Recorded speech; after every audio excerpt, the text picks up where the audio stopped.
Un millionnaire force une serveuse à jouer du piano, mais il ne s'attendait pas à ce qu'il a ressenti en l'écoutant.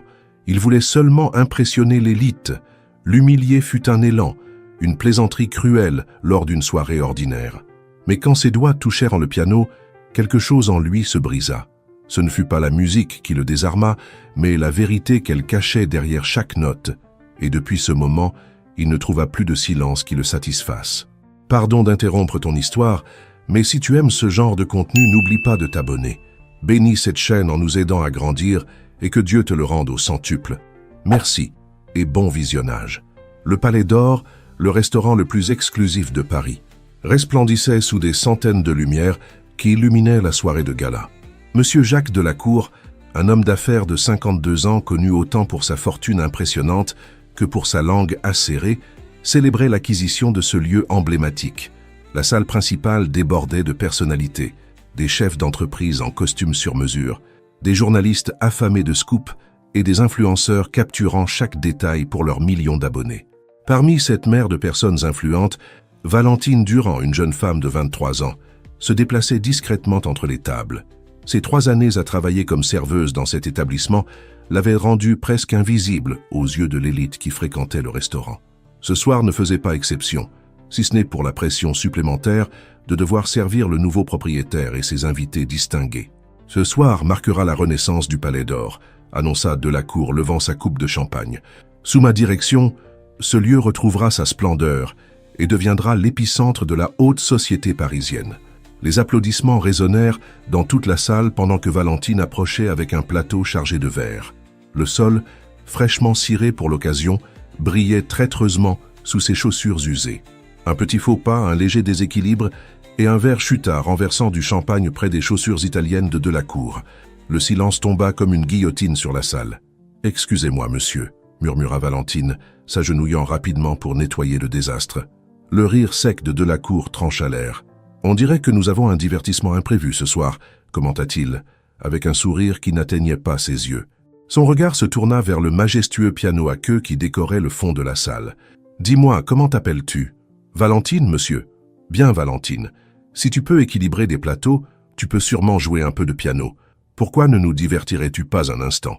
Le commentaire déclencha des rires nerveux parmi les invités. Le visage de Valentine s'embrasa de honte, tandis qu'elle sentait tous les regards braqués sur elle. Les autres serveurs baissèrent les yeux, soulagés de ne pas être à sa place. Valentine aurait pu refuser. Elle aurait pu quitter son emploi à l'instant même.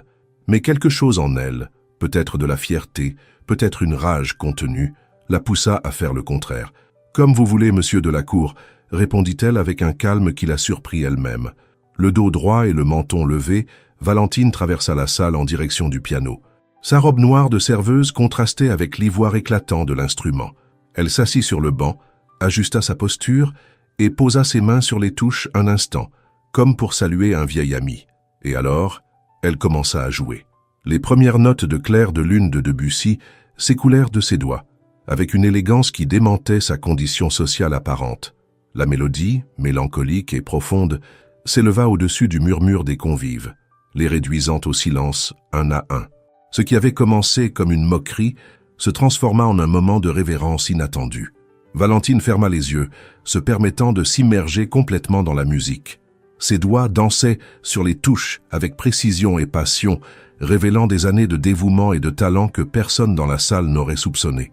Chaque note semblait raconter une histoire, son histoire, pleine de sacrifices, de rêves mis de côté et d'une dignité qu'aucune humiliation ne pouvait briser. À la table principale, le visage de Delacour changea progressivement. Le sourire moqueur fit place à une expression d'étonnement contenu. Ses yeux, habituellement froids et calculateurs, suivaient chaque mouvement des mains de la jeune femme avec une intensité déconcertante. « Qui est vraiment cette fille ?»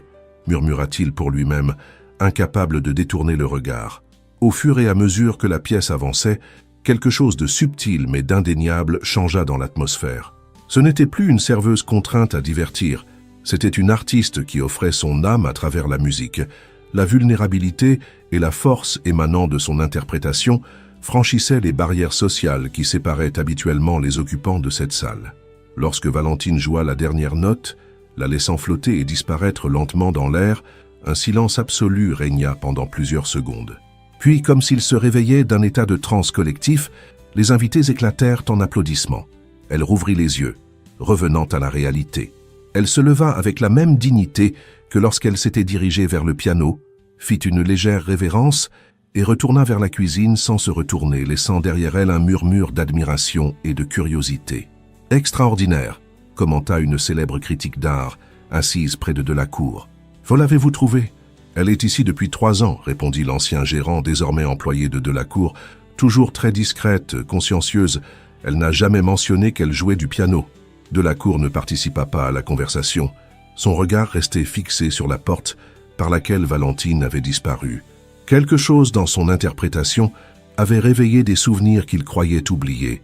Sa mère, assise devant un piano similaire, lui apprenant à aimer la musique lorsqu'il était enfant, avant que la maladie ne l'emporte. Des sensations qu'il avait enfouies sous des années d'ambition implacable et de cynisme. Le reste de la soirée se déroula comme prévu, mais le moment magique créé par Valentine avait subtilement modifié l'ambiance de l'événement. Pour beaucoup, ce ne fut qu'une anecdote intéressante à raconter. Pour Delacour, cela représentait une fissure inattendue dans l'armure émotionnelle qu'il avait patiemment construite au fil des années. Pendant ce temps, dans la cuisine, Valentine recevait les félicitations de ses collègues, bien qu'elle sût qu'elle serait probablement renvoyée le lendemain. Elle avait défié son nouveau patron, volé la vedette lors de sa soirée spéciale. Une erreur impardonnable dans le monde rigide des hiérarchies où elle évoluait. Ce que Valentine ne pouvait imaginer, c'est que cette nuit d'humiliation deviendrait le premier chapitre d'une histoire bien plus complexe. Que l'homme qui avait tenté de l'humilier en public l'observait désormais avec une curiosité qu'il ne pouvait expliquer, même à lui-même. Que les notes de clair de lune avaient créé un pont invisible entre 2 mondes apparemment irréconciliables. Et que contre toute attente, elle se retrouverait à nouveau assise devant ce piano. Très bientôt. Les jours suivant la soirée de gala furent une torture pour Valentine. Chaque matin, elle arrivait au Palais d'Or avec la certitude que ce serait son dernier jour. Elle préparait mentalement son départ, répétait des phrases dignes pour le moment où on lui remettrait sa lettre de licenciement. Pourtant, les jours passèrent et le moment redouté n'arriva jamais. « Tu n'as toujours pas été viré ?» demanda Étienne, le barman, alors qu'il préparait l'ouverture du restaurant. « On dirait que non », répondit Valentine, en disposant les couverts avec une précision millimétrée, même si je ne comprends pas pourquoi. Ce que Valentine ne comprenait pas, c'était l'effet que sa musique avait eu sur Jacques Delacour. L'homme d'affaires, habitué à contrôler chaque aspect de sa vie avec la même rigueur que ses affaires, se retrouvait désormais à poursuivre une sensation qu'il ne savait nommer. Une semaine après la gala, alors que le dernier client avait quitté le restaurant et que les employés finissaient leurs tâches, Valentine remarqua une silhouette solitaire assise à une table près du piano.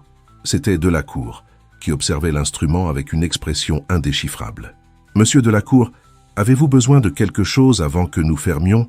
demanda-t-elle, gardant la contenance professionnelle qu'elle avait retrouvée depuis l'incident. « Joue quelque chose, » dit-il, sans préambule. Ce n'était pas une demande aimable, mais un ordre déguisé en suggestion. Comme l'autre soir, Valentine hésita. Son instinct de survie lui disait d'obéir, mais sa fierté blessée résistait. « S'il vous plaît », ajouta-t-il, presque inaudiblement. Ce mot si rare dans son vocabulaire désarma Valentine. Elle s'approcha du piano, s'assit avec précaution et commença à jouer. Ses mains tremblaient légèrement, rendant les premières notes incertaines. Elle évitait de regarder en direction de son patron, se concentrant uniquement sur les touches blanches et noires devant elle. Elle choisit une pièce de Einaudi, plus contemporaine mais tout aussi émotive. Au fur et à mesure qu'elle jouait, le tremblement de ses mains s'estompait, laissant place à la confiance que seule la musique lui procurait. Il n'y eut aucun applaudissement lorsqu'elle termina, juste le silence. Lorsqu'elle leva enfin les yeux, elle vit Delacour les paupières closes, parfaitement immobile. « Dois-je continuer à jouer, monsieur ?» demanda-t-elle à voix basse. Il acquiesça sans ouvrir les yeux. Ce rituel étrange commença à se répéter. Chaque soir, après la fermeture, Delacour apparaissait et s'asseyait à la même table. Il ne venait jamais tant qu'il restait des clients. Il semblait vouloir ce moment rien que pour lui. Valentine jouait pendant une demi-heure, parfois plus.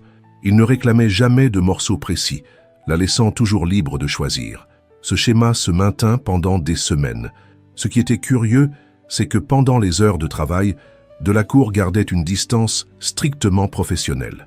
Aucun traitement de faveur, Aucune conversation. C'était comme s'il existait deux réalités parallèles. Le restaurant bondé où ils étaient patrons et employés, et le salon vide après minuit où ils n'étaient que deux êtres unis par la musique. « Où as-tu appris à jouer comme ça ?» demanda-t-il enfin un soir, rompant le silence qui suivait habituellement ses interprétations. « Ma grand-mère était professeure de piano, » répondit-elle, surprise par la question. « Nous vivions ensemble à Annecy. Lorsqu'elle est morte, j'ai dû abandonner mes études et venir à la capitale pour travailler. » Delacour hocha la tête comme s'il enregistrait cette information. « Demain, joue du Chopin, » dit-il, avant de partir, comme s'il passait commande au restaurant. Les semaines devinrent un mois, puis deux. La musique commença à devenir un langage propre entre eux. Valentine apprit à lire les petits gestes de Delacour, comment il penchait légèrement la tête quand quelque chose lui plaisait particulièrement, comment sa respiration devenait plus profonde pendant les adagios, comment parfois ses doigts marquaient discrètement le rythme sur la table en acajou. Il ne la complimentait jamais directement. Il ne disait pas « c'est magnifique » ou « tu joues merveilleusement bien ». Pourtant, il n'était plus l'homme sarcastique du soir de la gala. Lorsqu'ils étaient seuls dans le salon, son armure d'ironie semblait suspendue à côté de sa veste. Un soir, alors qu'elle interprétait un nocturne particulièrement émouvant de Chopin, Valentine s'arrêta brusquement au milieu de la pièce. Quelque chose en elle avait besoin de comprendre ce qui se passait, ce que signifiaient ces moments partagés. Delacour ouvrit les yeux, visiblement déconcerté par l'interruption. « Pourquoi venez-vous chaque soir, monsieur Delacour ? Pourquoi venez-vous chaque soir, monsieur Delacour ?» demanda Valentine, avec un courage qui ne pouvait naître que de l'intimité créée par la musique. Est-ce à cause du piano, de la musique? Les yeux de l'homme d'affaires, habituellement calculateur, révélèrent une vulnérabilité inattendue. Un instant, il sembla qu'il allait répondre avec sa distance habituelle, mais quelque chose changea dans son expression. « Je ne peux pas partir quand tu joues, » confessa-t-il comme si les mots lui échappaient malgré lui. « C'est comme si j'étais prisonnier des notes. » La phrase resta suspendue dans l'air, vibrant comme une note tenue trop longtemps. Aucun des deux n'osa briser le silence qui suivit, chargé de significations non exprimées. Ce soir-là, lorsque Valentine termina de jouer, Delacour s'approcha du piano pour la première fois. Il ne dit rien, effleura simplement la surface polie de l'instrument, comme s'il touchait quelque chose de sacré. « Ma mère jouait, » dit-il enfin, d'une voix légèrement rauque. « Il y a bien longtemps. » Il n'ajouta rien, mais ce n'était pas nécessaire. Valentine comprit qu'un changement s'opérait à l'intérieur de cet homme d'ordinaire impénétrable, une fissure par laquelle commençait à filtrer une lumière différente. Alors qu'elle rangeait la partition et se préparait à partir, Valentine remarqua que ses mains ne tremblaient plus en présence de Delacour, et que pour la première fois depuis le début de ses rencontres nocturnes, Jacques Delacour l'avait appelé par son prénom. Quelque chose était en train de changer entre eux, aussi subtil qu'une variation dans une pièce musicale, mais impossible à ignorer. La musique avait créé un pont au-dessus du gouffre qui séparait leur monde, et tous deux, sans se l'avouer, avaient commencé à le traverser. Le Palais d'Or avait atteint un nouveau sommet de prestige sous la direction de Jacques Delacour.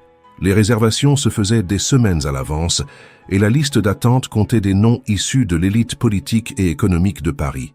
Ce soir-là ne faisait pas exception. Le restaurant brillait de son éclat habituel. Les serveurs se déplaçaient avec élégance entre les tables pendant que Valentine s'occupait de la zone VIP. Parmi les convives se distinguait Adrien Montreuil, un producteur musical renommé dont l'influence dans l'industrie du divertissement était aussi légendaire que sa réputation de séducteur. Il avait visité le restaurant à 3 reprises au cours des 2 dernières semaines, demandant spécifiquement à être servi par Valentine. « Tu m'apporterais un autre verre de ce vin merveilleux, ma belle ?» demanda Montreuil, retenant délibérément la carte des vins pour l'obliger à se pencher davantage vers lui. « Bien sûr, monsieur », répondit Valentine avec professionnalisme, maintenant une distance appropriée. « On m'a dit que tu jouais du piano comme un ange », continua-t-il, ignorant l'inconfort évident sur le visage de la jeune femme. « Tu sais, je pourrais te présenter à des gens très influents dans le monde de la musique. » Depuis l'entrée de la salle, Delacour observait la scène. Son visage restait impassible, mais ceux qui le connaissaient bien auraient noté la tension dans sa mâchoire et la manière dont ses jointures blanchissaient autour de la coupe qu'il tenait. « Je vous remercie, monsieur Montreuil, mais je suis satisfaite de mon poste actuel, » répondit Valentine, en s'éloignant avec élégance. Le producteur sourit, comme si son refus n'était qu'une étape dans un jeu de séduction. « Tu devrais y réfléchir. Un dîner privé avec moi pourrait changer ta vie. » insista-t-il, frôlant accidentellement sa main en lui rendant la carte. Valentine retira sa main avec subtilité mais fermeté, ressentant un mélange de dégoût et d'impuissance. Dans son esprit, elle calculait à quel point son salaire dépendait des pourboires de clients comme Montreuil et combien elle pouvait se permettre de repousser ses avances sans mettre son emploi en danger. Tout au long de la soirée, Montreuil continua ses insinuations, de plus en plus évidentes aux yeux des autres clients. Certains détournaient le regard, gênés, d'autres semblaient amusés. Pour eux, ce n'était qu'un spectacle de plus dans leur soirée de divertissement. Delacour restait silencieux. Il y avait des moments où il semblait sur le point d'intervenir, mais quelque chose l'en empêchait. De l'orgueil? Une incertitude quant à sa position? Le besoin de conserver Montreuil comme client? Quelle qu'en soit la raison, il se contentait d'observer avec une sensation croissante de malaise qu'il ne parvenait pas à identifier clairement. Lorsqu'enfin le dernier client partit et que les employés achevèrent leur service, Valentine se dirigea vers le piano comme chaque soir. Mais cette fois-ci, quelque chose avait changé. Ses doigts semblaient plus raides sur les touches, incapables de retrouver leur fluidité habituelle. Les notes sonnaient justes mais mécaniques, dépourvues de l'émotion qu'elle y mettait d'ordinaire. Delacour s'installa à sa place habituelle, mais ce soir-là, il ne ferma pas les yeux. Il observait Valentine avec une intensité troublante, comme s'il analysait un problème particulièrement complexe. Le silence entre les morceaux, d'ordinaire apaisant, semblait maintenant chargé de tension. Delacour avait à peine prononcé un mot depuis le début de la séance, répondant par des monosyllabes lorsque Valentine lui demandait s'il souhaitait écouter quelque chose en particulier. Lorsque Valentine termina l'interprétation d'une sonate de Mozart, ses mains restèrent suspendues au-dessus des touches, insatisfaite de sa propre prestation. « Tu n'as pas joué comme d'habitude », dit enfin Delacour, rompant le silence. « Je suis désolée », répondit-elle, surprise par cette remarque directe. C'était une soirée difficile. Delacour se leva de son siège et, pour la première fois depuis le début de leur rencontre, s'approcha du piano jusqu'à n'être plus qu'à 1 mètre d'elle. Sa présence, habituellement intimidante, semblait maintenant chargée d'une émotion contenue que Valentine ne parvenait pas à interpréter. « Tu n'as pas à supporter des hommes comme Montreuil ?» dit-il d'une voix basse mais ferme. Ses yeux, d'ordinaire froids, brûlaient d'une intensité inhabituelle. « Tu n'es pas né pour être la distraction de gens vides. » La phrase frappa Valentine avec une force inattendue. Sous la surface du mépris envers Montreuil, elle détecta autre chose, de la possessivité, peut-être même de la jalousie. L'idée que Delacour puisse être jaloux la déstabilisa autant qu'elle l'indigna. « Je ne suis la distraction de personne », répondit-elle, se redressant sur le banc du piano. « Ni de Montreuil, ni de vous. » Leurs regards se croisèrent, pure électricité suspendue dans l'air entre eux. Quelque chose de fondamental avait changé. Ce n'était plus le puissant homme d'affaires et la humble serveuse. C'étaient 2 personnes confrontées à des émotions qu'aucune d'elles n'avait prévues. Delacour sembla momentanément désarmé par sa réponse. Il recula d'un pas, retrouvant son masque de distance professionnelle. « Il est tard. Tu devrais rentrer chez toi », dit-il d'un ton redevenu froid, comme si les instants de proximité des dernières semaines n'avaient jamais existé. Il tourna les talons et commença à marcher vers la sortie. Valentine, ressentant un mélange de douleur et de colère, ramena ses mains sur le piano. Cette fois, elle choisit délibérément le Nocturne Op, 9 no. 1 de Chopin, une pièce chargée de mélancolie qui reflétait parfaitement son état émotionnel. Les premières notes, profondément tristes, remplirent le salon vide. Elle vit Delacour s'arrêter net à la porte, comme si les notes étaient des cordes invisibles le retenant. Un instant, il sembla qu'il allait se retourner, revenir, dire quelque chose qui briserait cette nouvelle barrière entre eux, mais il ne le fit pas.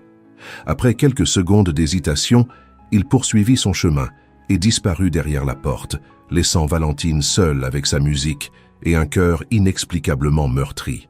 Elle continua à jouer jusqu'à la fin de la pièce, même s'il n'y avait plus personne pour l'écouter. Lorsqu'elle termina, le silence du restaurant vide tomba sur elle comme un lourd manteau. Elle referma doucement le couvercle du piano, comme on ferme la porte d'une pièce où l'on garde des souvenirs à la fois précieux et douloureux. En rassemblant ses affaires pour partir, elle se demanda si ses séances nocturnes étaient terminées pour de bon. Si le pont fragile que la musique avait construit entre eux s'était effondré sous le poids d'émotions que ni l'un ni l'autre n'était prêt à reconnaître. Ce qu'elle ne pouvait pas savoir, c'est qu'à l'extérieur, sous la pluie fine qui commençait à tomber sur Paris, Jacques Delacour restait assis dans sa voiture, incapable de démarrer, écoutant dans son esprit l'écho d'une mélodie triste qui semblait désormais raconter sa propre histoire. 3 jours passèrent depuis l'incident avec Montreuil. 3 jours durant lesquels Valentine et Jacques n'échangèrent que des formules professionnelles. Les séances nocturnes de piano étaient suspendues dans un limbo de silence pesant. Le restaurant fonctionnait avec son efficacité habituelle, mais ceux qui y travaillaient percevaient une tension subtile dans l'air, comme une note dissonante dans une mélodie familière.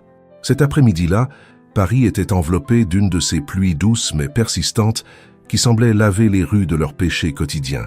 Valentine était arrivée tôt pour son service, profitant du calme avant l'ouverture pour organiser son poste. Le restaurant était inhabituellement silencieux. La plupart du personnel n'était pas encore arrivé et le seul bruit audible était le martèlement rythmique de la pluie contre les vitres. C'est alors qu'elle l'entendit. Des notes de piano hésitantes et maladroites, entrecoupées de pauses et d'erreurs. Guidée par le son, Valentine se retrouva à l'entrée de la salle principale. Là, assis devant le piano, se trouvait Jacques Delacour. Son costume impeccable habituel avait été remplacé par une chemise blanche aux manches retroussées jusqu'au coude. Il semblait frustré, tentant sans grand succès de jouer une mélodie simple que Valentine reconnut immédiatement.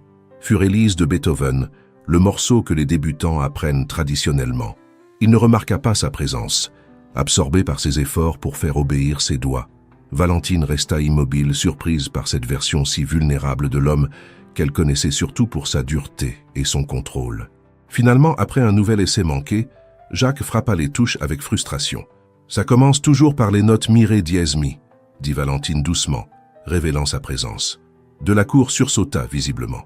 Un instant, son visage laissa transparaître un mélange de gêne et de surprise avant qu'il ne retrouve partiellement son sang-froid. « Je ne t'ai pas entendu arriver », dit-il en refermant le couvercle du piano, comme on ferme un livre qu'on n'aurait pas dû lire.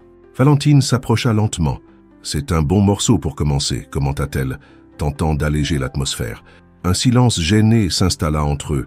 La pluie semblait s'être intensifiée, créant un rideau d'eau qui isolait le restaurant du monde extérieur. « Ma mère m'apprenait ce morceau », dit enfin Delacour, fixant les touches désormais cachées, quand j'avais 8 ans.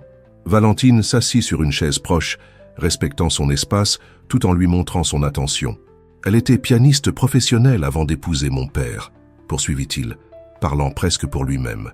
Elle jouait ce morceau chaque fois qu'elle était inquiète ou triste. Elle disait que Beethoven avait écrit le remède à la mélancolie.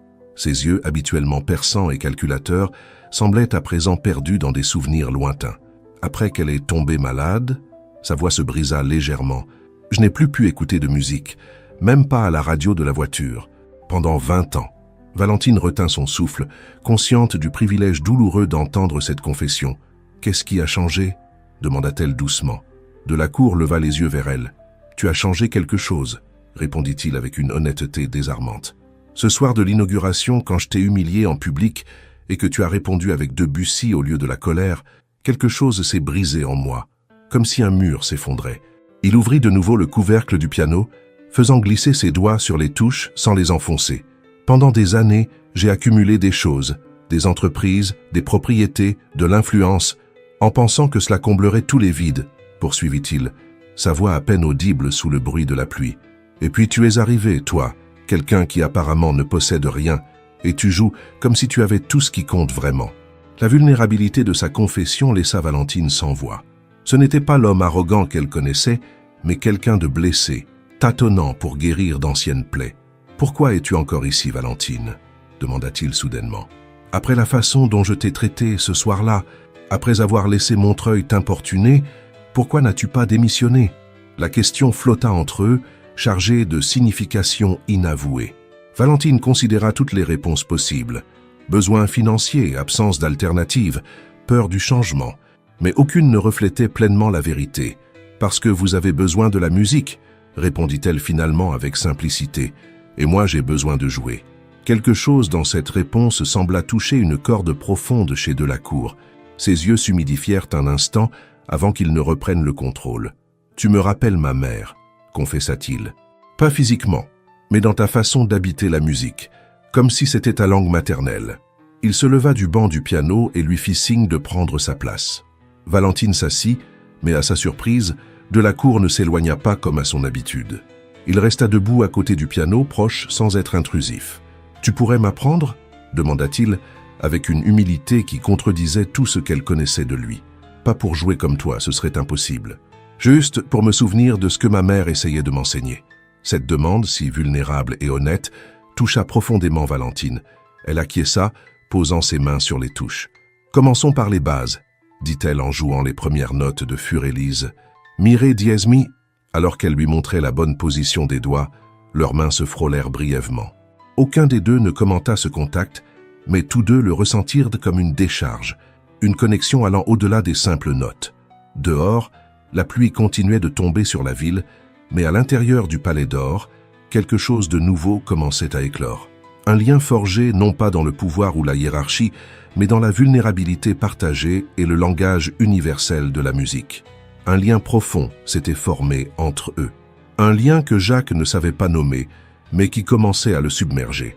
La relation entre Valentine et Jacques avait changé subtilement depuis cet après-midi pluvieux. Les leçons de piano étaient devenues une routine.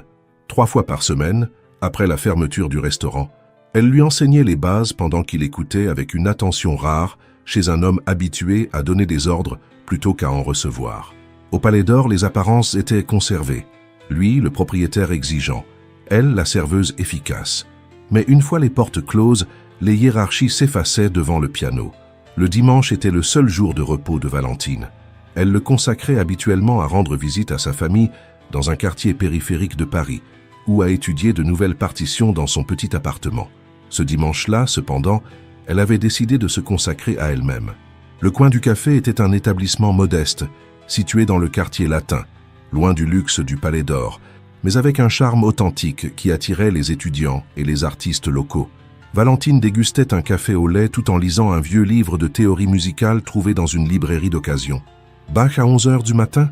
Un choix ambitieux. La voix familière la fit sursauter. En levant les yeux, elle trouva Jacques Delacour, qui l'observait avec une expression amusée. Il était vêtu de manière étonnamment décontractée. Jean foncé et chemise bleue sans cravate, bien loin de ses habituels costumes sur mesure. « Monsieur Delacour » dit-elle, refermant instinctivement le livre. « Quelle surprise !»« Jacques » la corrigea-t-il. « Nous ne sommes pas au restaurant. » L'inconfort initial fit place à une conversation hésitante. Il s'avéra que son appartement se trouvait à quelques rues de là, et qu'il avait l'habitude de se promener dans le quartier lors de ses rares moments libres. « Je peux m'asseoir un instant » demanda-t-il en désignant la chaise vide en face d'elle. Valentine acquiesça, même si une partie d'elle sentait que ses mondes privés et professionnels étaient en train de s'entrechoquer dangereusement. La conversation coula avec une étonnante fluidité. Ils parlèrent de musique, bien sûr, mais aussi de livres, de la ville, de petits détails du quotidien qui en disaient plus que les mots eux-mêmes. Jacques montrait une curiosité sincère pour sa vie, ce qui la déstabilisait autant que cela la touchait. « Pourquoi n'as-tu jamais étudié la musique de façon formelle » demanda-t-il alors qu'il marchait dans le parc voisin, après qu'elle eut mentionné son parcours autodidacte. Valentine resta silencieuse un instant, hésitant entre une réponse polie et la vérité. « Mon père nous a abandonnés quand j'avais 15 ans, dit-elle finalement. Nous étions 5 enfants. Il fallait bien que quelqu'un prenne les choses en main. » La simplicité de sa réponse contrastait avec la complexité de l'histoire sous-jacente. Des nuits sans sommeil à s'inquiéter des factures, des emplois à mi-temps tout en terminant le lycée, des rêves mis en pause indéfiniment pendant qu'elle veillait sur ses frères et sœurs. « Et maintenant, qu'est-ce qui t'en empêche ?» insista-t-il. « La vie n'offre pas toujours de seconde chance, » répondit-elle avec un sourire qui n'atteignit pas ses yeux. « Et puis, qui s'occuperait de Madame Thérèse ? C'est la seule qui sache préparer le café exactement comme tu l'aimes. » La tentative de détourner la conversation avec humour ne fonctionna pas. Jacques s'arrêta, la regardant avec intensité. « Je pourrais arranger ça, dit-il avec la facilité de quelqu'un habitué à résoudre les problèmes d'un simple claquement de doigts. Je connais le directeur du Conservatoire national. Un cours, une bourse complète. Ce ne serait qu'un coup de fil. » L'offre flotta entre eux, apparemment généreuse, mais chargée d'implications que Valentine ne pouvait ignorer. Était-ce une réelle inquiétude ou le besoin de garder le contrôle, d'être le bienfaiteur, de la maintenir en dette? « Je ne veux pas de charité, » répondit-elle avec une dureté qui surprit tous les deux. « Je n'ai besoin que de moi-même. »« Ce n'est pas de la charité, » répliqua-t-il, visiblement irrité. « C'est reconnaître le talent. Tu crois que je propose ça à tous mes employés ? C'est justement pour ça, poursuivit-elle. Je suis ton employé. Tout geste personnel complique cette relation. La tension entre eux était palpable. L'orgueil blessé de l'un comme de l'autre formait une barrière presque tangible. « J'essaie juste d'aider, Valentine, dit-il avec frustration. Tout ne doit pas être une guerre de pouvoir. Pour quelqu'un qui a toujours eu le pouvoir, c'est facile à dire. » Ils étaient arrivés au coin où leurs chemins se séparaient. Le ciel commençait à s'assombrir, annonçant une autre de ces fins d'après-midi pluvieuses typiques de la saison. La conversation, qui avait commencé avec tant de promesses, semblait s'achever dans une impasse d'incompréhension. « Merci pour la compagnie, dit-elle enfin, tendant la main de manière formelle, comme pour rétablir les frontières professionnelles. Jacques prit sa main, mais au lieu de la serrer brièvement comme l'exigeait la courtoisie, il la garda un peu plus longtemps. Son pouce effleura légèrement la paume de Valentine, un geste si subtil qu'on aurait pu le croire accidentel. Mais ce ne l'était pas. « Réfléchis-y, dit-il à voix basse, pas comme mon employé, comme la pianiste que tu es. » Leurs regards se croisèrent, se tenant plus longtemps que ce qui est socialement acceptable. Dans les yeux de Jacques, il y avait quelque chose de nouveau, de la vulnérabilité, de l'espoir, et un désir qui allait bien au-delà du physique, un besoin de connexion que sa richesse n'avait jamais pu satisfaire. Et alors, cela arriva. Valentine sourit. Pas ce sourire professionnel et mesuré qu'elle réservait aux clients, mais un sourire sincère qui transforma complètement son visage, l'illuminant d'une chaleur que Jacques n'avait jamais vue auparavant. « J'y penserai », dit-elle en retirant doucement sa main. Comme pianiste, pas comme employé. Les premières gouttes de pluie commencèrent à tomber alors qu'ils se séparaient, chacun emportant avec soi le souvenir persistant de ce contact furtif. Jacques resta immobile, la regardant s'éloigner, conscient qu'un changement fondamental venait de se produire entre eux. Ce n'était pas l'offre du conservatoire qui occupait ses pensées alors qu'il regagnait son appartement luxueux mais vide.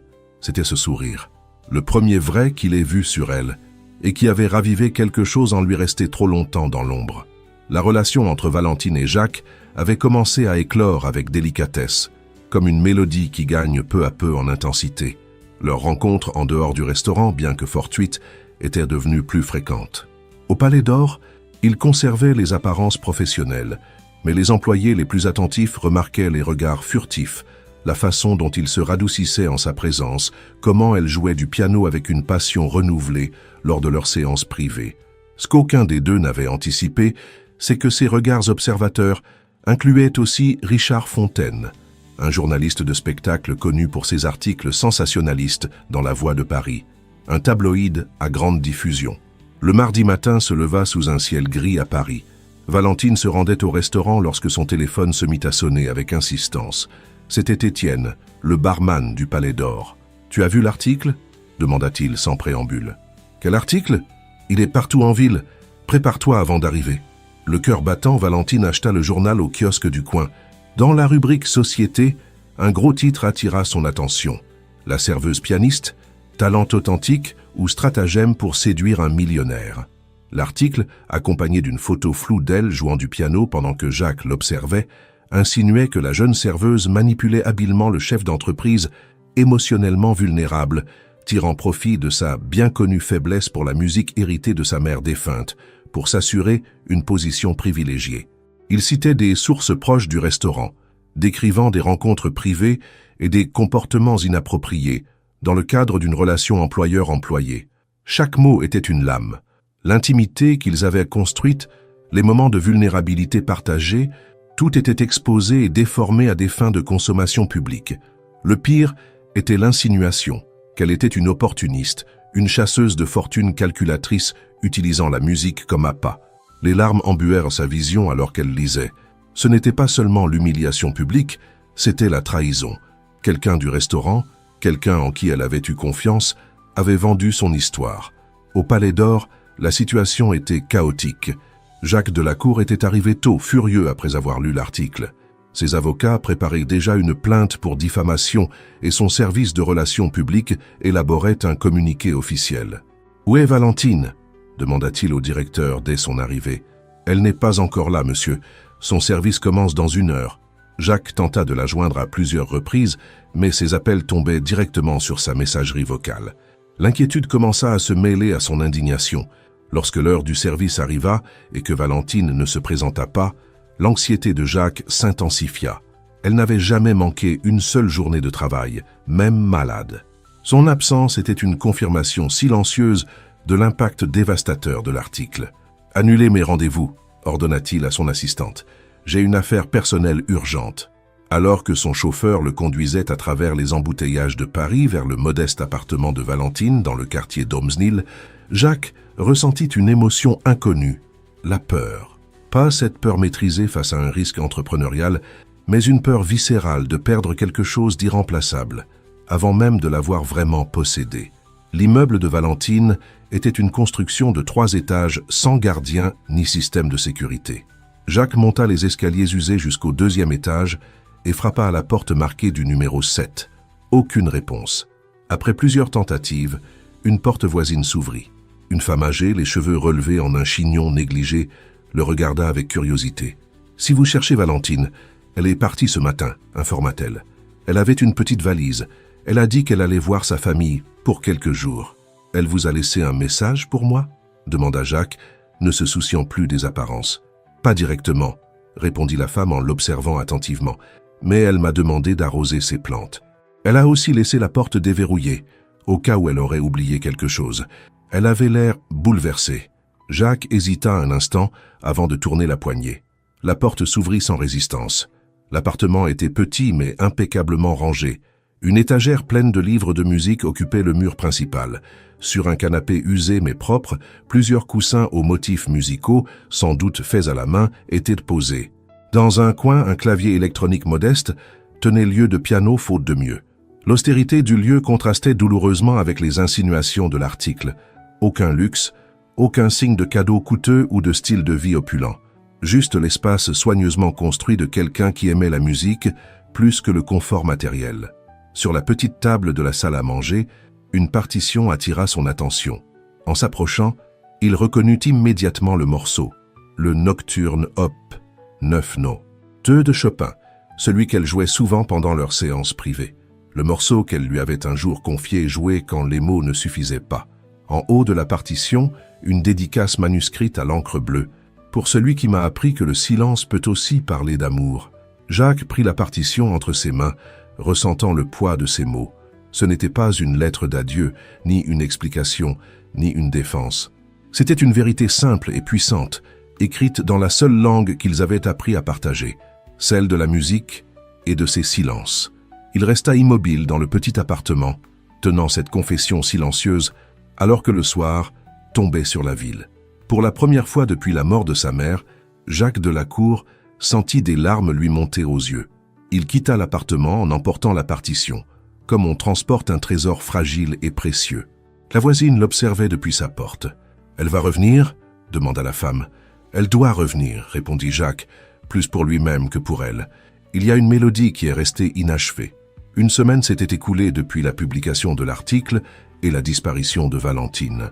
Le Palais d'Or continuait de fonctionner avec son élégance habituelle, mais quelque chose d'essentiel avait changé.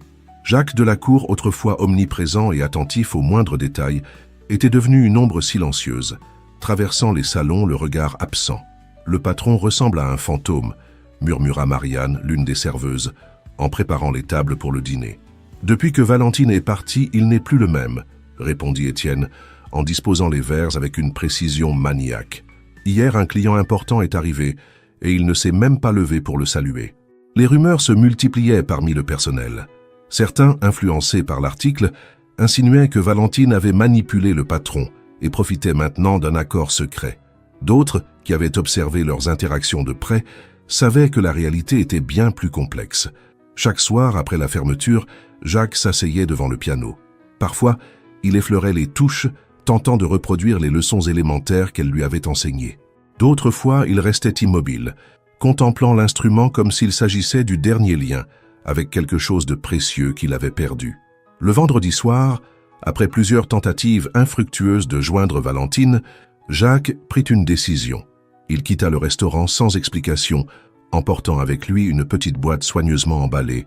Son chauffeur le conduisit à Ivry-sur-Seine, l'un des quartiers populaires et densément peuplés de la ville. L'adresse qu'il possédait était approximative, extraite du dossier du personnel du restaurant, où Valentine avait indiqué la maison de sa mère comme contact d'urgence. La rue était étroite, bordée de maisons modestes peintes dans des couleurs vives. Des enfants jouaient au football malgré l'heure, esquivant habilement les voitures garées. Quelques femmes discutaient sur le pas des portes, observant avec curiosité la voiture de luxe qui détonnait dans le décor. Jacques descendit du véhicule, ressentant aussitôt les regards posés sur lui. Son costume élégant et sa stature imposante le désignaient clairement comme un étranger. Pour la première fois depuis longtemps, il se sentit incertain, vulnérable. Après avoir interrogé quelques voisins, il trouva enfin la bonne maison. Une construction à 2 étages, avec des murs jaunes pâles écaillés et des jardinières de géranium aux fenêtres. De l'intérieur s'échappaient des rires d'enfants et l'odeur de cuisine maison. Le cœur battant à tout rompre, il frappa à la porte. Après quelques instants, une femme d'une 50aine d'années, les cheveux tressés et des yeux identiques à ceux de Valentine, lui ouvrit. « Je peux vous aider ?»« Je cherche Valentine Durand, » répondit Jacques, tentant de garder sa contenance habituelle. « Je suis Jacques Delacour, son employeur. » L'expression de la femme se durcit légèrement à la mention du nom. « Ma fille n'est pas disponible, » dit-elle fermement. « Et si vous venez à cause de l'article, vous avez déjà causé assez de dégâts. »« Ce n'est pas pour ça, » s'empressa-t-il de préciser. « Je veux juste lui parler, c'est important. » Depuis l'intérieur de la maison, des voix d'enfants appelaient leur « mamie » pour qu'elle revienne jouer. La femme sembla hésiter un moment avant de répondre. « Elle ne veut pas vous voir, » dit-elle finalement. « Elle m'a demandé de vous dire si vous veniez que vous ne savez jamais rien demander sans y attacher un prix. » Les mots frappèrent Jacques avec une force inattendue. Il y reconnut non seulement la douleur de Valentine, mais aussi une vérité sur lui-même qu'il n'avait jamais affrontée. Son incapacité à se lier sans le filtre du pouvoir ou de l'argent. « Je comprends, » dit-il après un long silence. « Pourriez-vous au moins lui remettre ceci ?» Il tendit la boîte enveloppée dans un papier simple. Ce n'était pas un paquet ostentatoire, il avait délibérément choisi un emballage discret. « Je le lui donnerai, » concéda la femme, prenant la boîte avec une certaine méfiance. « Merci, » répondit Jacques.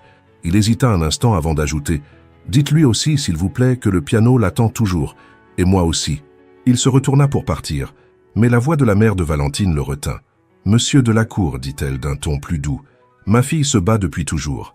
Toute petite, elle portait déjà des responsabilités qui n'étaient pas les siennes.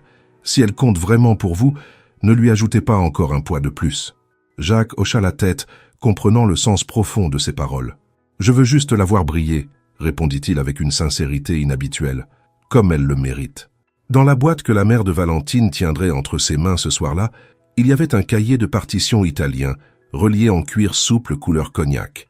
Il était beau sans être ostentatoire, et à côté, une enveloppe contenant une proposition formelle. Valentine Durand était invitée à devenir directrice artistique d'une nouvelle section musicale du Palais d'Or. Le poste offrait une liberté créative totale, un salaire généreux mais respectueux, et la possibilité de poursuivre sa formation musicale. Et à la fin du document, écrit à la main dans l'élégante calligraphie de Jacques, figurait une note simple mais dévastatrice de vulnérabilité. « Reviens, s'il te plaît. » Il n'y avait aucune condition, aucune obligation personnelle. C'était la première fois depuis qu'il était adulte que Jacques Delacour demandait quelque chose sans y joindre une offre financière. La première fois qu'il exposait son besoin sans le dissimuler derrière son pouvoir. Alors qu'il regagnait sa voiture sous le ciel étoilé de Paris, Jacques comprit qu'il avait laissé dans cette maison modeste bien plus qu'un cadeau et une proposition. Il y avait laissé son orgueil, enfin brisé comme une note dissonante qui, en se résolvant, permettrait l'émergence d'une nouvelle mélodie. 2 semaines s'étaient écoulées depuis que Jacques avait confié cette boîte à la mère de Valentine. 2 semaines de silence qui semblaient s'étirer en une éternité. Au Palais d'Or, la vie continuait. Réservation, dîner d'exception, clients ravis. Mais pour ceux qui connaissaient l'âme du lieu, quelque chose d'essentiel manquait encore. Ce jeudi soir-là, le restaurant célébrait un événement particulier, l'anniversaire de sa fondation, 50 ans plus tôt. Jacques avait organisé un gala réunissant les clients les plus prestigieux, des journalistes culturels et des personnalités de la scène gastronomique française. Un petit orchestre de chambre jouait de la musique classique dans un coin, tandis que les serveurs circulaient avec du champagne et des amuse-bouches raffinées. Malgré la perfection apparente de la soirée, Jacques se mouvait parmi les invités comme un automate, souriant mécaniquement, répondant par des phrases toutes faites. Ses yeux, cependant, ne cessèrent de se tourner vers l'entrée principale, comme s'il attendait quelqu'un qu'il savait ne pas venir. La critique de Le Monde Culture est ravie des changements que tu as apportés, dit son assistante en s'approchant avec une coupe. Elle dit que le Palais d'Or a retrouvé son statut de restaurant le plus raffiné de la ville. Jacques acquiesça distraitement. Ses paroles lui semblaient creuses, dépourvues de la satisfaction qu'elle lui aurait autrefois procurée. Ses yeux s'attardèrent un instant sur le piano à queue resté fermé, couvert d'un voile de silence que personne n'osait briser. Ce fut alors qu'il la vit. Valentine se tenait à l'entrée. Elle ne portait pas l'uniforme noir des serveuses, mais une simple robe bleue, qui mettait en valeur l'élégance naturelle de sa silhouette. Ses cheveux, habituellement attachés pour le service, tombaient libres sur ses épaules. Mais ce qui la transformait réellement, c'était son attitude, droite, assurée, dénuée de cette posture soumise que les employés adoptent presque malgré eux. Un murmure parcourut la salle, tandis qu'elle avançait parmi les invités. Certains la reconnurent comme la serveuse pianiste de l'article. D'autres se demandèrent simplement qui était cette femme marchant avec autant d'assurance. Jacques resta figé, comme s'il craignait que le moindre mouvement rompe le sort et le renvoie à la solitude de ces dernières semaines. Ses yeux suivirent chacun des pas de Valentine, tandis qu'elle se dirigeait, non pas vers lui, mais directement vers le piano. Sans demander la permission ni fournir d'explications, Valentine retira la housse de l'instrument et s'assit sur le banc. Un silence s'installa dans la salle, pendant que ses doigts se posaient sur les touches avec une révérence familière. Et alors, elle commença à jouer. Ce n'était pas du Chopin, ni du Debussy, ni aucun des compositeurs classiques qu'elle avait l'habitude d'interpréter. Cette fois, Valentine jouait une composition originale. Les premières mesures révélaient une mélodie qui racontait une histoire de désir et de distance, de silence et de mots jamais prononcés. Puis, la pièce évoluait vers quelque chose de plus lumineux, comme si elle décrivait un lever de soleil après une longue nuit. Chaque note semblait parler directement à Jacques, lui racontant ce que les mots ne pouvaient exprimer. La peur, la confusion, la lutte intérieure entre l'orgueil et le désir, et enfin, la décision de se risquer à nouveau. Les invités observaient, fascinés, non seulement par la beauté de la musique, mais aussi par la transformation visible sur le visage de Jacques Delacour. Le puissant homme d'affaires, toujours maître de lui, montrait à présent une vulnérabilité à vif, tandis qu'il écoutait, les yeux humides d'émotions contenues. Lorsque Valentine joua les derniers accords, un silence respectueux s'abattit sur la salle avant que les applaudissements n'éclatent. Un à un, les invités se levèrent, saluant non seulement l'excellence technique, mais aussi l'émotion profonde qu'elle avait su transmettre. Valentine se leva et fit une légère révérence. Ses yeux trouvèrent enfin ceux de Jacques, soutenant son regard à travers la mer de personnes qui les séparaient. Peu à peu, les invités commencèrent à se disperser, certains se dirigeant vers la terrasse pour la suite du programme, d'autres s'éclipsant discrètement, comprenant qu'ils assistaient à un moment intime qui méritait d'être préservé. Quand le dernier invité quitta la salle, Jacques s'approcha lentement du piano. Valentine restait debout près de l'instrument, le regardant avec un mélange de nervosité et de détermination. « J'ai reçu ta proposition », dit-elle enfin, brisant le silence. « Elle est très généreuse. »« Ce n'est pas de la générosité, » répondit-il, réduisant la distance entre eux. « C'est reconnaître ta valeur, en tant qu'artiste, en tant que personne. » Il s'arrêta à un pas d'elle. Pour la première fois depuis qu'ils se connaissaient, Jacques tendit la main et avec une infinie délicatesse, effleura le visage de Valentine. Ses doigts suivirent doucement la ligne de sa joue, comme s'il voulait en mémoriser chaque détail. « Ce n'est plus à propos de la musique, Valentine, » confessa-t-il dans un souffle. « C'est à propos de toi. Ça l'a toujours été. » La simplicité de cette déclaration contrastait avec la complexité du chemin qu'ils avaient parcouru pour arriver à ce moment.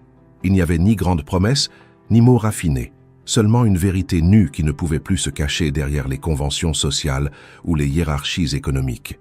Valentine hésita un instant, le dernier reste de doute avant de franchir définitivement le pont entre leurs mondes. Puis, lentement, elle s'approcha et l'embrassa. Ce ne fut pas un baiser impulsif ni désespéré. Ce fut un baiser réfléchi, assumé, comme une décision mûrement pesée et enfin prise. Leurs lèvres se trouvèrent sans hâte, savourant l'instant, sans peur du lendemain. Le piano, témoin silencieux de leur histoire depuis cette première rencontre, restait à côté d'eux. Mais il n'était désormais que cela, le témoin d'une chose bien plus grande et plus profonde, née entre deux êtres que le destin avait placés dans des mondes apparemment inconciliables. Lorsqu'ils se séparèrent enfin, Valentine sourit avec cette même chaleur authentique qu'il avait vue cet après-midi-là au café. « Tu acceptes le poste » demanda Jacques, incapable de lâcher sa main. « À une condition » répondit-elle. « Que nous n'oublions jamais que c'est la musique qui nous a conduits jusqu'ici, que nous ne cessions jamais de nous écouter l'un l'autre. » Il acquiesça, comprenant qu'elle ne parlait pas seulement du son, mais de ce langage plus profond qu'ils avaient appris ensemble, celui des silences, des regards et des vérités que seuls ceux qui déposent leur orgueil peuvent entendre à travers l'amour. Le Palais d'Or entrait dans une nouvelle ère. L'arrivée de Valentine comme directrice artistique transforma le restaurant en un espace où gastronomie et musique coexistaient en harmonie. 3 soirs par semaine, un programme musical soigneusement élaboré accompagnait l'expérience culinaire, attirant un public aussi sensible aux saveurs qu'à l'harmonie. La relation entre Valentine et Jacques s'épanouissait, mêlant le personnel et le professionnel dans une danse parfois complexe. Travailler ensemble signifiait apprendre à équilibrer l'amour avec le respect professionnel, la proximité avec l'indépendance créative. « La revue culturelle souhaite une interview avec toi », commenta Jacques un matin en consultant son agenda dans le bureau qu'il partageait. « Ils s'intéressent à ton parcours et à la transformation du restaurant. »« Je préfère rester discrète », répondit Valentine, concentrée sur les partitions qu'elle sélectionnait pour la semaine suivante. « On a déjà eu assez d'attention médiatique. » Jacques posa sa tablette sur le bureau, visiblement contrarié. « C'est une bonne publicité, Valentine. Il faut contrer cet article ignoble. »« Il faut ou tu veux ?» répliqua-t-elle en levant les yeux. « Mon travail parle de lui-même. Je n'ai pas besoin d'être validé dans des magazines. » Ces petites tensions commencèrent à se multiplier au fil des semaines. Jacques, habitué à contrôler chaque aspect de ses affaires, avait du mal à accorder l'espace créatif dont Valentine avait besoin.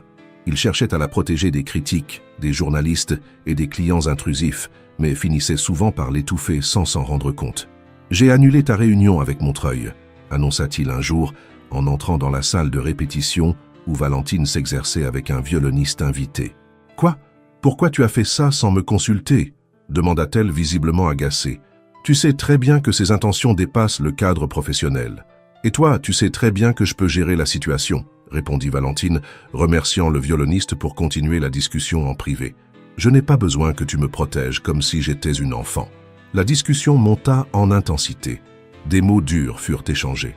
Jacques accusa Valentine d'ingratitude. Elle, de son côté, lui reproche de se comporter comme le propriétaire de sa vie, en plus d'être son employeur. Lorsque la colère atteignit son paroxysme, Valentine prit son sac et quitta le restaurant, laissant Jacques seul avec sa frustration. Ce soir-là, pour la première fois depuis le début de leur relation, ils dînèrent séparément. Valentine, dans son petit appartement, remuait distraitement une soupe qu'elle ne goûta presque pas. Jacques, dans son penthouse, avec pour seule compagnie un verre de whisky. À minuit, une fois le restaurant fermé et les employés partis, Jacques descendit dans la salle principale. La solitude du lieu amplifiait chaque pas sur le marbre. Il s'assit devant le piano et, avec les connaissances rudimentaires que Valentine lui avait enseignées, tenta de jouer ce premier morceau, Fur Élise. Ses doigts maladroits trébuchaient sur les notes, mais il continuait d'essayer, comme si chaque touche pouvait le rapprocher un peu plus d'elle. Il n'entendit pas la porte s'ouvrir. Il ne la vit pas entrer, ni l'observer en silence depuis la pénombre. Ce ne fut que lorsqu'il sentit une présence à ses côtés qu'il leva les yeux. Valentine s'assit à côté de lui sur le banc, sans dire un mot. Elle posa ses mains sur le clavier et recommença à jouer là où il s'était arrêté.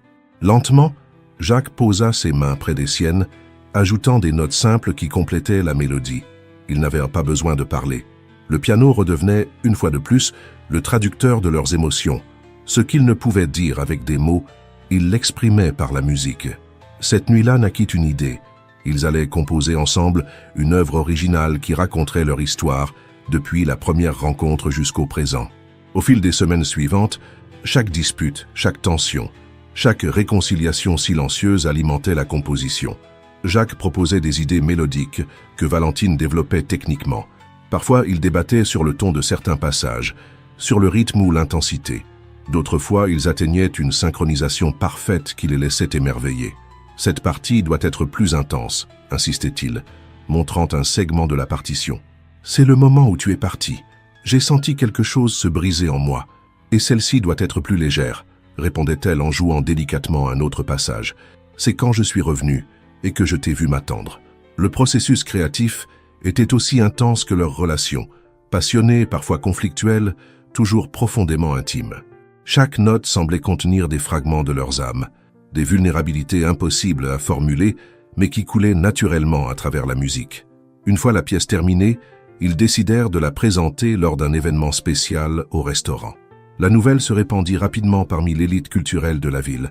La serveuse et le millionnaire, comme certains aimèrent les appeler, allaient présenter une composition originale intitulée « Nocturne pour deux âmes ». Le soir de la première, le Palais d'Or resplendissait.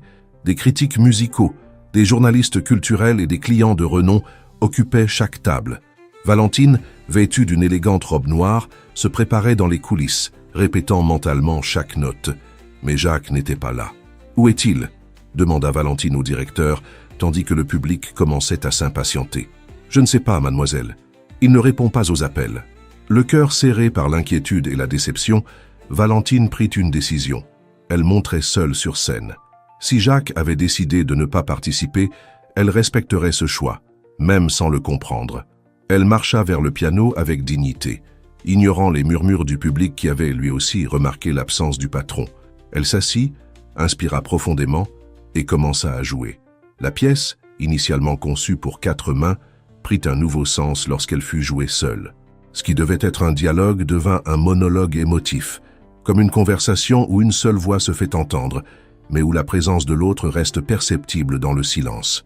Lorsque les dernières notes s'évanouirent dans l'air, le public se leva pour une ovation qui semblait ne jamais vouloir s'arrêter. Valentine, les larmes retenues, fit une révérence, puis se retira discrètement vers la loge. Sur le piano, une enveloppe était apparue. Elle n'y était pas au début du concert. En l'ouvrant, elle trouva un mot écrit dans l'élégante calligraphie de Jacques. « Ce soir était ton moment pour briller seul. Cette œuvre a toujours été la tienne, même si tu m'as permis d'y participer. Demain, je reviendrai pour être ton applaudissement. Avec tout mon amour, J. » Valentine serra le billet contre son cœur, comprenant enfin. Ce n'était pas un abandon, c'était un acte d'amour. Jacques avait choisi de s'effacer pour qu'elle puisse avancer, sans ombre, sans étiquette de la serveuse et le millionnaire. Juste Valentine Durand, la pianiste, rayonnant de sa propre lumière. Le succès de Nocturne pour deux âmes dépassa toutes les attentes. Ce qui avait commencé comme une création intime entre Valentine et Jacques devint un phénomène culturel qui attira l'attention de prestigieuses institutions musicales. Parmi elles, le renommé Conservatoire de Paris, qui invita Valentine à suivre une année de formation en composition sous la tutelle de maîtres reconnus internationalement.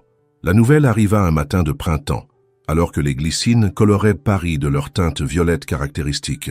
Valentine tenait la lettre entre ses mains tremblantes, partagée entre euphorie et angoisse. « C'est l'opportunité dont tu as toujours rêvé », dit Jacques lorsqu'elle lui montra l'invitation, s'efforçant de sourire malgré l'émotion.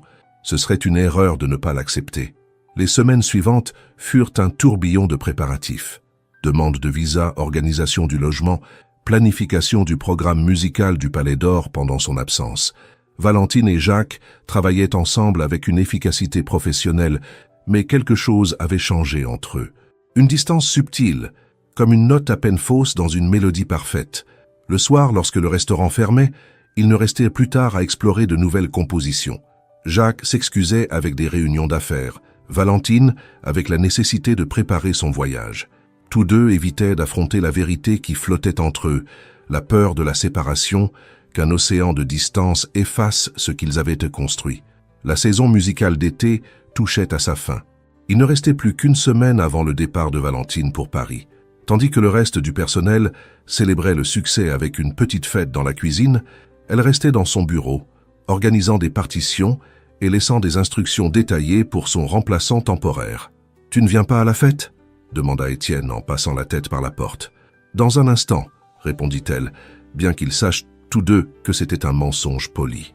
Lorsque le dernier employé fut finalement parti, Valentine parcourut une dernière fois le restaurant vide. Ses doigts effleuraient les tables où tant de gens avaient apprécié sa musique, les murs qui avaient été témoins de sa transformation de serveuse en artiste respectée. En arrivant dans la salle principale, ses yeux se tournèrent inévitablement vers le piano. À sa grande surprise, il était ouvert, avec une nouvelle partition posée sur le pupitre. Elle s'en approcha avec curiosité et son cœur fit un bond en lisant le titre « Valentine, symphonie d'un amour sans paroles ». L'écriture était reconnaissable entre toutes, Jacques avait composé une pièce pour elle. Sans réfléchir, elle s'assit et commença à jouer. La mélodie était simple mais profondément émotive, révélant un niveau de compréhension musicale qui la surprit. Chaque mesure semblait raconter un moment de leur histoire. La première rencontre, l'humiliation devenue admiration, les leçons partagées, le premier baiser, les disputes, les réconciliations. Elle était tellement absorbée par la musique qu'elle n'entendit pas les pas s'approcher. Ce n'est que lorsqu'elle acheva la pièce, alors que les dernières notes flottaient encore dans l'air, qu'elle sentit sa présence. En se retournant sur le banc, elle le vit debout à quelques mètres. Et alors, sous ses yeux stupéfaits, Jacques Delacour, le puissant homme d'affaires qui ne s'était jamais incliné devant quiconque, s'agenouilla. « Je t'ai offert beaucoup de choses depuis que nous nous connaissons, » dit-il d'une voix calme mais chargée d'émotion. « Certaines que tu as acceptées, d'autres que tu as rejetées à juste titre. Aujourd'hui, je veux t'offrir quelque chose de différent. » Il tendit la main, révélant une clé ancienne, en bronze poli. Elle n'était ni ostentatoire ni moderne. Elle semblait avoir une histoire, un caractère. « C'est la clé originale du Palais d'Or, » poursuivit-il. « Je l'ai trouvée dans les archives lors de l'achat. Elle représente le restaurant, la scène, tout ce que nous avons construit ensemble. Mais elle représente aussi mon cœur qui désormais t'appartient entièrement. » Ses yeux, habituellement maîtrisés, brillaient maintenant d'une vulnérabilité absolue. « Je ne te demande pas de renoncer à Paris. Je te demande que lorsque tu auras terminé, tu reviennes, que tu joues ici à nouveau, mais cette fois pour toujours, en tant que propriétaire, pas en tant qu'employé, en tant que ma partenaire dans tous les sens. » Valentine sentit les larmes couler sur ses joues, tandis qu'elle prenait la clé entre ses mains. Le métal froid contrastait avec la chaleur qui se répandait dans sa poitrine. « Je reviendrai toujours, » répondit-elle d'une voix tremblante. « La musique m'emmènera loin, mais l'amour me ramènera. Toujours. » Jacques se releva et la serra dans ses bras. Il n'avait pas besoin de plus de mots. Cette étreinte contenait toutes les promesses qui comptaient, de respect, de soutien mutuel, de permettre à chacun de briller par sa propre lumière tout en grandissant ensemble. Le Palais d'Or demeurait silencieux autour d'eux, mais ce n'était pas un silence vide. C'était un silence empli de musique encore non jouée, d'histoires à raconter, de notes en attente d'être découvertes par 4 mains qui avaient appris à créer l'harmonie à partir de la dissonance. Paris attendait Valentine avec ses siècles de tradition musicale. Le conservatoire lui offrirait la technique, le raffinement, les connexions du monde artistique international. Mais elle savait à présent que ce n'était pas un voyage sans retour, ni un choix entre l'amour et la carrière. C'était simplement un nouveau mouvement dans la symphonie qu'ils composaient ensemble. Lorsqu'ils quittèrent enfin le restaurant ce soir-là, sous le ciel étoilé de Paris, ils le firent main dans la main, en parfait équilibre. La scène leur appartenait, la musique aussi. Mais l'amour, cet amour né entre les notes et les silences, entre l'orgueil et la vulnérabilité, cet amour résonnait désormais dans chaque espace, chaque geste, chaque regard. Et il continuerait de résonner, comme un écho parfait, même dans le plus profond des silences. Le soleil de l'après-midi filtrait à travers les larges baies vitrées de l'appartement, baignant le salon d'une lumière dorée qui faisait briller le piano à queue placé stratégiquement face à la vue panoramique sur Paris. Valentine Durand, désormais reconnue internationalement comme compositrice et pianiste, ajustait une partition tout en écoutant les rires provenant de la pièce voisine. « Papa, ce n'est pas comme ça. » La voix enfantine de Sophie, 7 ans, résonnait avec un mélange d'amusement et de frustration. « Tu dois garder les doigts courbés, comme maman m'a appris. » Jacques Delacour, l'homme dont le nom figurait sur les listes des entrepreneurs les plus influents d'Europe francophone, était assis aux côtés de sa fille, devant un piano plus petit, tentant de suivre ses instructions avec le même sérieux qu'il réservait aux négociations les plus importantes. « Comme ça, maîtresse ?» demanda-t-il avec une solennité feinte, déclenchant un nouveau rire de la petite.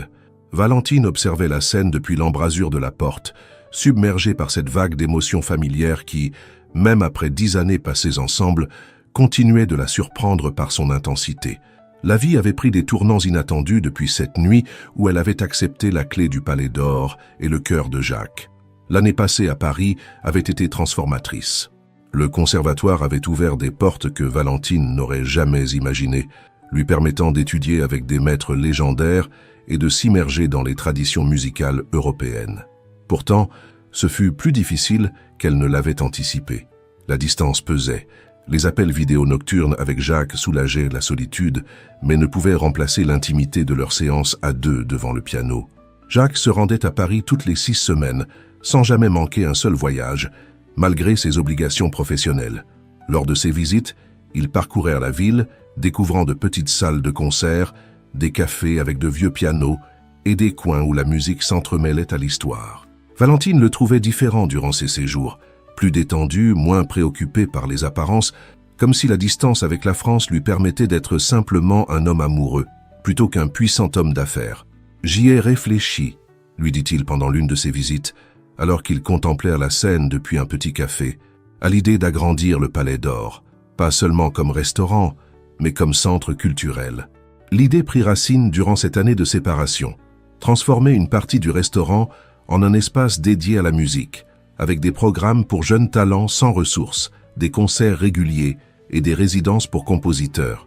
Le projet devint un pont entre eux, les reliant malgré la distance, partageant plans, idées et rêves par courriel et appels téléphoniques. Quand Valentine rentra à Paris, sa valise remplie de partitions et le cœur débordant de nouvelles mélodies, elle découvrit que le Palais d'Or avait évolué. Une section entière du bâtiment avait été rénovée, créant un espace acoustiquement parfait, pouvant accueillir 100 personnes. Le Salon Valentine, nom que Jacques avait choisi malgré ses protestations, fut inauguré avec un concert, où Valentine présenta des compositions inspirées de son année en France. Le mariage eut lieu 6 mois plus tard, lors d'une cérémonie intime dans les jardins d'un domaine ancien. Les vœux qu'ils échangèrent résonnaient comme l'écho de leur histoire, des promesses de respecter l'individualité de l'autre, de grandir ensemble sans se brimer, de toujours se souvenir que leur amour était né de la musique et, comme elle, devait respirer librement. Les premières années de mariage apportèrent des défis qui mirent à l'épreuve ces promesses. Le centre culturel du Palais d'Or gagnait rapidement en prestige, exigeant toujours plus de temps et d'énergie de leur part. Valentine voyageait fréquemment, invitée à des festivals et conservatoires internationaux. Jacques développait ses affaires tout en supervisant la fondation qu'ils avaient créée pour soutenir de jeunes musiciens. Les disputes n'étaient pas rares. Parfois, Valentine revenait exténuée d'une tournée pour découvrir que Jacques avait pris des décisions concernant le centre sans la consulter. D'autres fois, il estimait qu'elle donnait trop de priorité à sa carrière, laissant peu de place à leur vie commune. « On ne peut pas continuer comme ça », dit Valentine un soir, après une dispute particulièrement vive au sujet d'un contrat qu'elle voulait signer pour une tournée internationale de 6 mois. On vit des vies parallèles, pas une vie partagée. Ce soir-là, comme tant d'autres fois dans leur relation, le piano devint leur médiateur. Ils s'assirent côte à côte devant l'instrument et, sans un mot, commencèrent à jouer. Une improvisation à 4 mains, qui débuta dans la dissonance mais trouva progressivement son harmonie. Lorsqu'ils s'arrêtèrent, ils étaient arrivés à une résolution. Ils avaient besoin d'un nouvel équilibre. Jacques engagea un directeur général pour ses entreprises, s'accordant plus de liberté pour accompagner Valentine lors de certains de ses déplacements. Elle, de son côté, devint plus sélective dans ses engagements, ne conservant que les projets qui la passionnaient vraiment. Ensemble, ils instaurèrent une règle sacrée. Peu importe à quel point leur journée était remplie, ils se réserveraient 1 heure chaque soir pour jouer ensemble, se reconnecter par la musique lorsque les mots ne suffisaient pas.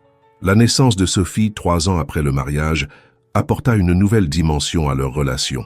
Voir Jacques, autrefois obsédé par le contrôle et la réussite, se liquéfier complètement devant sa fille, révéla des facettes de sa personnalité que même Valentine n'avait jamais vues. « C'est comme si j'avais été incomplet toute ma vie sans le savoir », confia-t-il un soir tandis qu'ils regardaient leur bébé dormir. « J'avais des entreprises, du succès, même ton amour. Mais je ne comprenais pas ce que signifiait être vraiment heureux jusqu'à maintenant. » Sophie grandit entourée de musique. Ses premiers pas se firent en s'accrochant au banc du piano. Ses premiers mots incluaient notes et jouer. Bien que Valentine et Jacques ne la poussassent jamais, il était évident qu'elle avait hérité de leur passion musicale. À 5 ans, elle montrait déjà un talent exceptionnel, une oreille absolue et une intuition musicale qui impressionnaient même les professeurs du centre culturel. Mais elle avait aussi hérité de la détermination de Jacques et de l'indépendance d'esprit de Valentine, insistant pour apprendre à son propre rythme et rejetant toute forme d'imposition. « Elle te ressemble trop », disait Jacques, avec un mélange de fierté et d'exaspération lorsqu'elle refusait de suivre des méthodes d'enseignement traditionnelles. « Tu te trompes », répondait Valentine en souriant. « Cette obstination, c'est de toi qu'elle la tient. Moi, j'étais bien plus docile. » L'arrivée de Mathieu, 2 ans après Sophie, compléta leur famille. Contrairement à sa sœur, Mathieu montra très tôt un penchant pour les affaires, fasciné par les bureaux de son père et les chiffres. Mais il avait aussi sa place réservée près du piano familial, écoutant attentivement sa mère ou sa sœur jouer. La dualité de leurs enfants reflétait parfaitement la complémentarité que Valentine et Jacques avaient trouvée dans leur propre relation, art et affaires, émotion et pragmatisme, passion et structure. Le 10e anniversaire du Palais d'Or en tant que centre culturel coïncidait avec les 50 ans de Jacques et la sortie du 3e album de Valentine. Ils décidèrent de le célébrer par un concert caritatif, dont les fonds seraient destinés à élargir les programmes éducatifs de leur fondation. Le soir de l'événement, la salle principale était remplie de personnalités du monde artistique et entrepreneurial, ainsi que de jeunes musiciens ayant bénéficié des bourses de la fondation au fil des années. Tandis que Jacques prononçait son discours de bienvenue, Valentine l'observait depuis les coulisses, repensant à cet homme arrogant qui, un jour, l'avait humilié en la forçant à jouer du piano. 10 ans plus tard, ce même piano trônait toujours sur scène, témoin silencieux d'une histoire qui avait transformé non seulement leur vie, mais aussi celle de centaines de jeunes désormais dotés d'opportunités autrefois inaccessibles. Et maintenant, conclut Jacques dans son discours, j'ai l'honneur et le plaisir de vous présenter la femme qui a transformé non seulement cet endroit, mais toute ma vie. La directrice artistique du Centre culturel du Palais d'Or, mon épouse, Valentine Durand.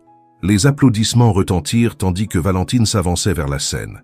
Sa présence irradiait une confiance sereine que seules des années de maîtrise artistique et de connaissance de soi peuvent conférer. Elle n'était plus la jeune serveuse intimidée. Elle était devenue une artiste respectée internationalement, une mère, une mentor, une femme qui avait trouvé sa voie dans tous les sens du terme. Elle s'assit devant le piano, ce vieil ami qui l'avait accompagnée à chaque tournant de sa vie. Mais avant de commencer à jouer, elle fit un signe et Sophie apparut sur le côté de la scène, suivie de Jacques, tenant la main du petit Mathieu. « Ce soir, je souhaite partager avec vous non seulement ma musique, dit Valentine au micro, mais aussi l'histoire qui la sous-tend. Une histoire de fierté et de préjugés, de murs qui s'effondrent, du pouvoir transformateur de l'art et de l'harmonie trouvée dans les lieux les plus inattendus. » La famille entière interpréta une pièce spécialement composée pour l'occasion, Symphonie familiale. Valentine menait depuis le piano principal, Sophie l'accompagnait sur un second piano, tandis que Jacques et Mathieu jouaient des percussions à certains moments. Ce n'était pas une interprétation techniquement parfaite, notamment les parties de Mathieu, qui perdaient parfois le rythme, mais l'émotion transmise était indéniable. À la fin, l'ovation fut assourdissante. Valentine regarda sa famille, puis le public, ressentant une plénitude qui dépassait tout succès professionnel.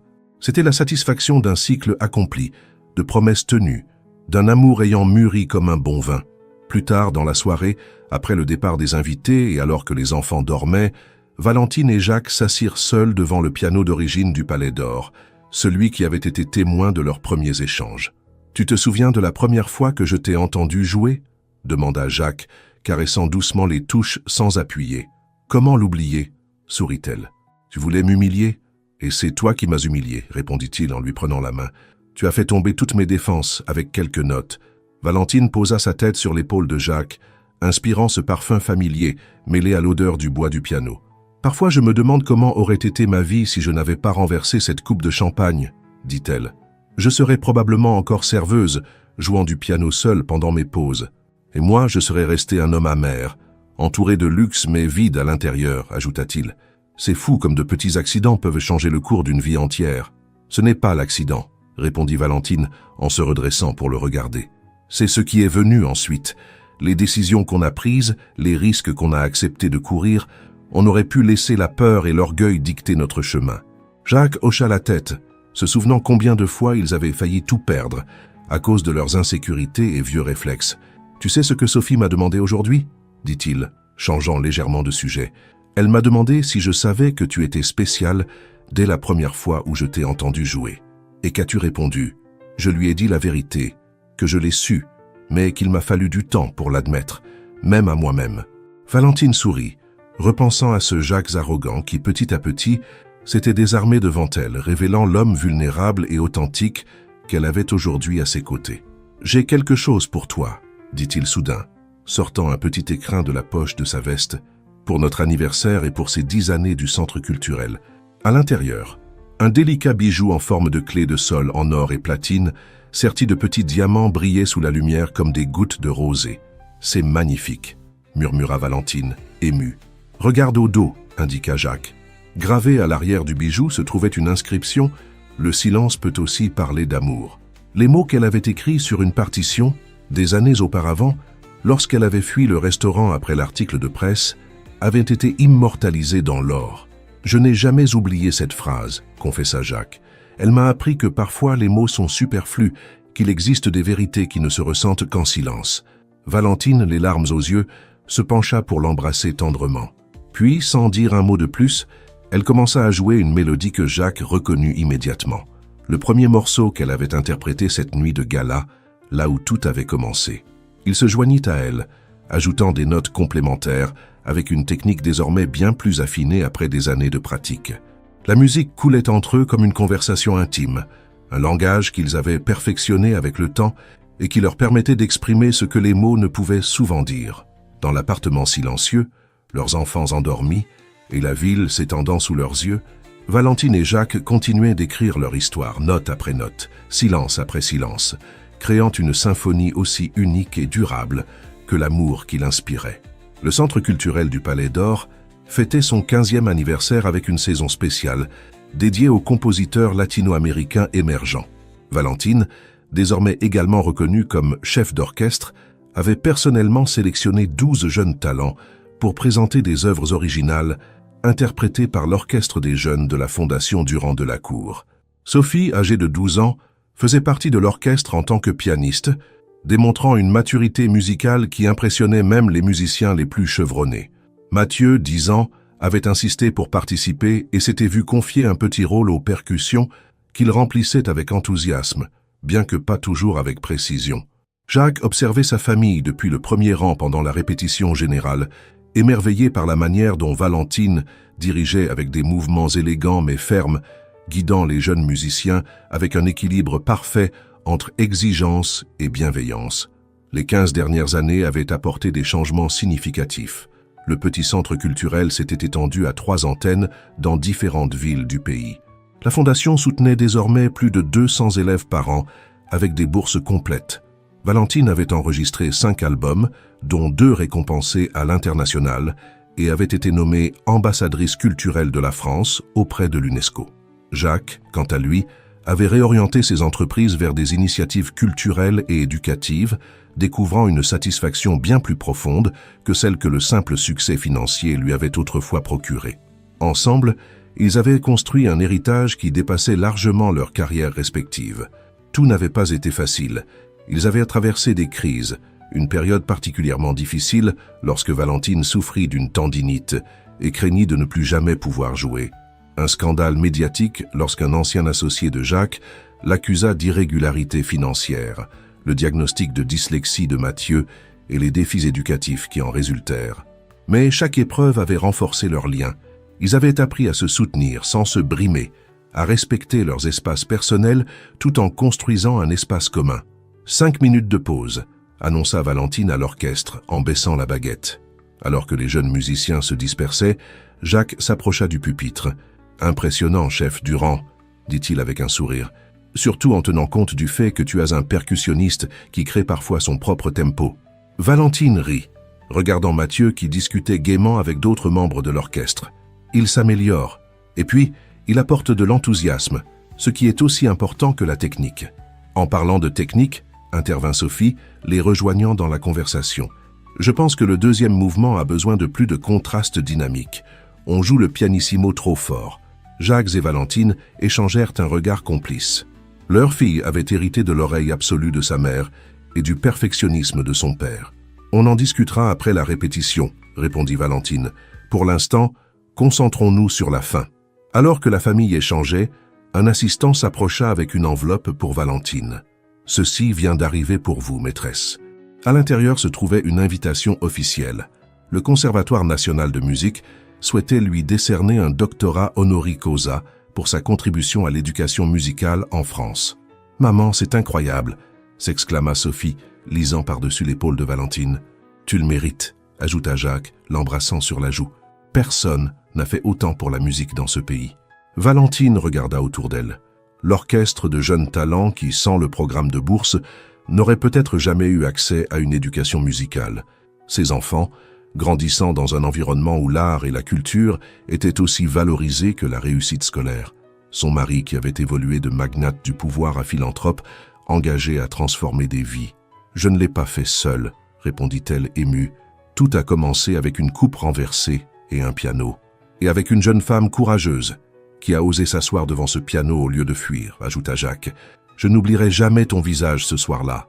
Tu étais déjà libre, même si tu semblais prisonnière. » L'assistant annonça que la pause était terminée. Les musiciens reprirent leur place.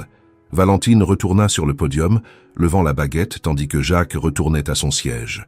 La musique reprit, remplissant l'espace d'harmonie qui racontèrent des histoires de dépassement, de barrières franchies, de ponts jetés entre des mondes différents, des histoires comme la leur. Tandis qu'elle dirigeait, Valentine sentait que chaque note, chaque accord, chaque silence faisait partie de la plus grande symphonie, celle de sa vie avec Jacques, une vie qui avait commencé dans l'humiliation, mais s'était transformée en respect mutuel, en passion partagée et en amour durable. Le piano qui avait autrefois été témoin de leur première rencontre occupait désormais une place d'honneur sur la scène principale du centre culturel, restauré, chéri, valorisé, tout comme la relation née devant lui. Lorsque la dernière note de la répétition s'évanouit dans l'air, Valentine regarda sa famille et ressentit une certitude profonde. La musique qu'ils avaient créée ensemble, non seulement les compositions et les concerts, mais la mélodie de leur vie partagée, continuerait de résonner bien après qu'eux ne soient plus là. Parce que certaines notes, comme certains amours, sont destinées à l'éternité,